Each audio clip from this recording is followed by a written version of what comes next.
Hello viewers नमस्कार टिकी जानी यूट्यूब चैनल को आपण मन को बहुत बहुत स्वागत जनाई आरंभ करछि आजिर वीडियो रही रिपब्लिक डे बा साधारणतंत्र दिवस स्पेशल गोटे ट्राई कलर केक रेसिपी। तो चलते देखा ये ट्राई कलर केक टी किपरि भाव प्रस्तुत कली तार प्रस्तुति प्रणाली बर्तमान देखा। प्रथम ए रिफाइन तेल देउछि। रिफाइन तेल बदल में आप बटर भी यूज करें किंतु मुझे रिफाइन तेल नहीं। बर्तमान ए आइस सुगर पकईदेवा।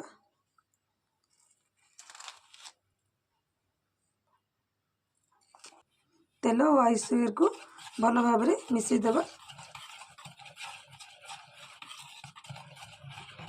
बर्तमान ए मिल्क ऐड करवा। मिल्क ऐड करला परे ये सब पुणी आउे भल भाव मिसईदेवा। बर्तमान ये मैदा ऐड करवा। मैदा पाखापाखि मुझे 300 ग्राम नहीं। बर्तमान ये अल्प टिके बेकिंग सोडा देदेबा। सोडा देदेला परे बर्तमान ये अल्प टिके बेकिंग पाउडर देदेबा। बहुत ही अल्प। या परे भल भाव ये सब को पुणी थे मिसईदेबा। बहुत भल भाव में मिसेबा। अल्प अल्प मिल्क ऐड करके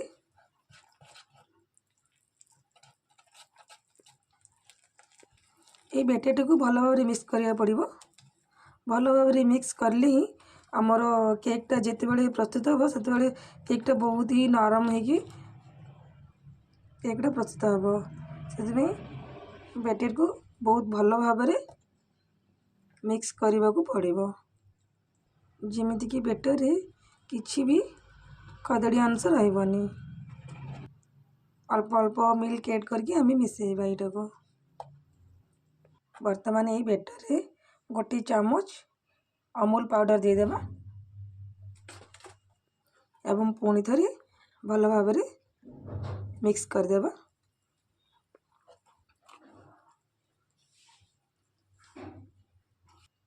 ये बेटर मु कौन सी एसेंस यूज करूनी से मु ये बेटर रे गोटे चामच लेमन जूस ऐड करुची जोड़ा कि आमर नेचुरल लेमन ऐड कर सारा पर पुणी थे भल भाव में सबको मिक्स करदेबा।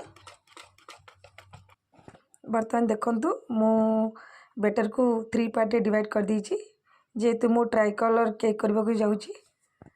तो आमर नेशनल फ्लैग जो कलर 3टा से 3टा कलर आम यूज करवा।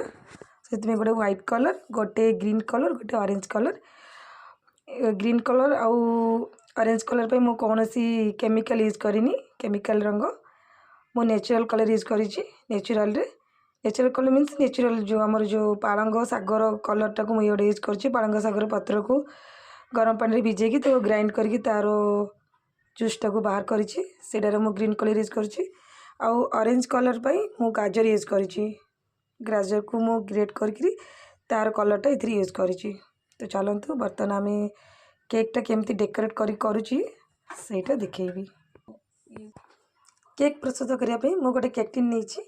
केक टिन रे मु ऑयल देकी से बटर पेपर यूज कर देछि।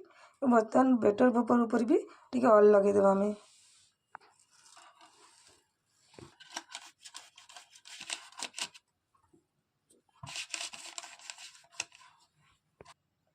बर्तमान केक को डेकोरेट करवा आम।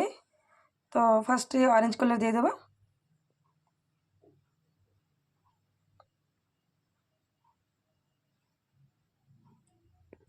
ऑरेंज पर बर्तमान आम ये व्हाइट कलर ऐड करवा।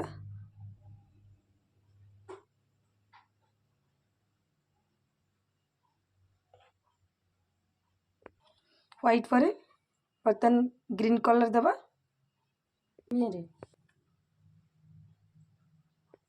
देखंतु बर्तमान आमर केक डेकोरेट हो गला। या को 20 मिनिट बेक करने छाड़देवा। तापर देखिए आमर केक बनिकी पूरा रेडी हो जाइए। चलतु केक को आम बेक करवा। तो देखंतु बेक करने गोटे कढ़ई नहीं कढ़ई गोटे स्टैंड देछि। तो स्टैंड उपर बर्तमान आम केक टिन देदेबा। आपको लिड देदेवा गोटे। तो ये बर्तमान केक आमर बेक होगापी प्रस्तुत हो गला। तो देखु व्यूअर्स मैंने फाइनाली आमर ट्राई कलर केक प्रस्तुत हो गला। 30 मिनिट पर आमर ट्राई कलर केक बनिकी पूरा पूरी एकदम रेडी हो जाइए। देखो बहुत सुंदर देखा आमर जातीय पताकार जो कलर अच्छी से कलर अनुजाई ये कलर टी प्रस्तुत करी। तो देखो बहुत भल हो बहुत नरम हो बर्तमान या काटिकी आपण मानक देखा।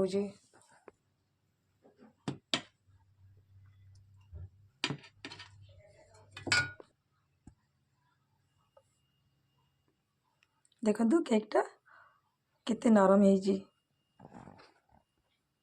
देखो बहुत सुंदर हो बहुत ही नरम तार बैक साइड भी देखो। तो आपण माने भी घरे निश्चित ट्राई करंतु ए रिपब्लिक डे और बनैकी कहतु केमती लगला केक रेसिपीटी।